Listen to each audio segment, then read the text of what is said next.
Zdravím, tu Jan Michalička. Rád by som sa s vami dneska podelil o priebežné výsledky reklamy, ktorú realizujem cez reklamný systém OpenAdvert.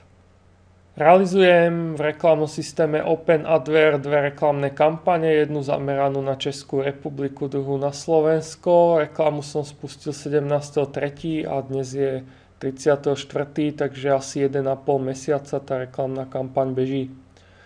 Čo sa týka výsledkov pre Českú republiku, tam som mal predplatenú reklamu za 460 korún na 6 mesiacov. Zatiaľ za toho 1,5 mesiaca bolo 48 000 zobrazení a 572 preklikov.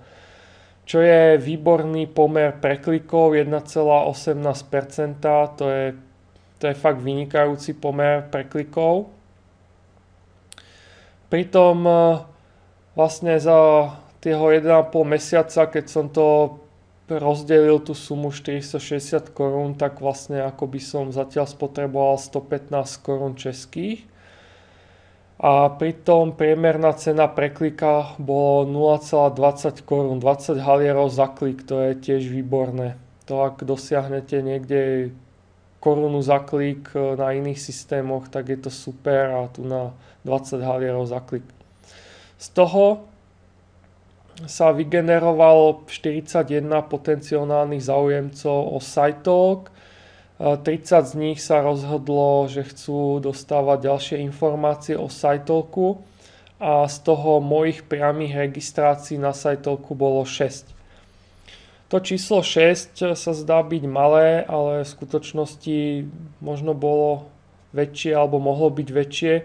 Urobil som tam menšiu chybu v sledovaní úspešnosti tejto reklamnej kampane, takže niektorých tých ľudí z tých 30, ktorí mohli byť registrovaní podo mnou, sa zaregistrovali v skutočnosti pod niektorých členov v mojej sieti, ale 6 z tých 30 sa zaregistroval priamo podo mnou. Tak ak vychádzame z týchto údajov, tak priemerná cena za jednoho aktívneho záujemcu bola 3,83 koruny a priemerná cena za jednu registráciu v SiteTalku z českej kampane bola 19 korún.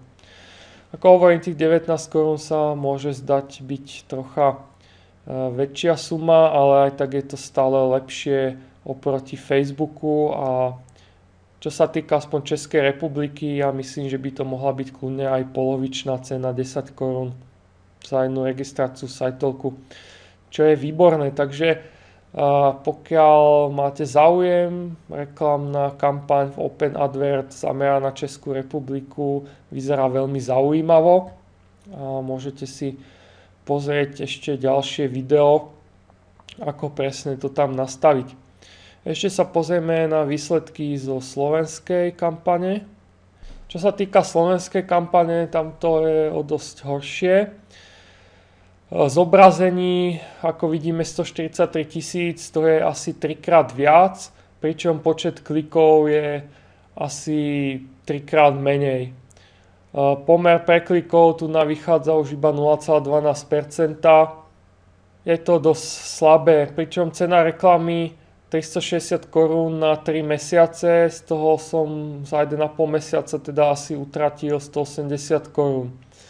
Cena za preklik 1 koruna, to nie je až také zlé, ale vygenerovalo to potenciálnych záujemcov 12 iba, z toho potvrdených bolo 8 a priame registrácie podo mnou na SiteTalku iba 2. Takže cena za jednoho aktívneho záujemcu informácie je 15 korún a cena za jednu registráciu v SiteTalku vychádza na 90 korún. 90 korún je už veľmi veľa a týmto sa reklamná kampaň OpenAdvert zameraná na Slovenskú republiku teda neoplatí. Zatiaľ nedoporučujem, Česká vyzerá super, ale Slovensku zatiaľ nedoporučujem.